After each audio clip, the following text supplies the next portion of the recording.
tai mokykla, kuri formuoja visapusišką asmenybę, nebejotinai aukščiausio lygio žinių pateikimas ir tik tai belieka noras ir galbūt kažkokia tai parama, paskata tą priimti.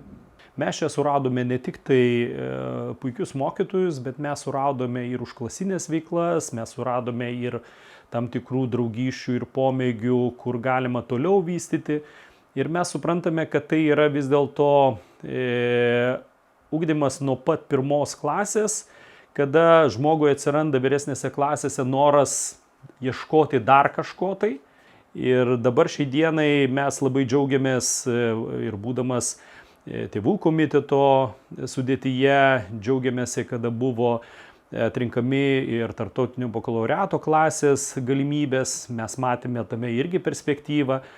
Tai atneša ne tik tai sėkmę kaip mokyklos įvertinimui, tai atneša ne tik tai mūsų vaikams žinių, bet tai atneša ir bendruomeniai, visuomeniai ir Klaipėdai. Mes žinome, kad tai galėtų atvažiuoti ir užsienio specialistai, kurie taip pat įsikūrė čia, kuria šeimas, nes žino, kad tai yra akredituota mokykla, į kurią galima leisti savo vaikus ir tikrai neprarasti 1, 2, gal net ir 4 visų metų. Ir taip išugdyti tą asmenybę. Taip kad, manyčiau, Klaipėdos licėjus yra ta mokykla, kuri galėtų būti šiai dienai pavyzdžių Klaipėdoj ne tik tai mokslo pasiekimais, bet ir asmenybių ir tam tikrų ugdymų.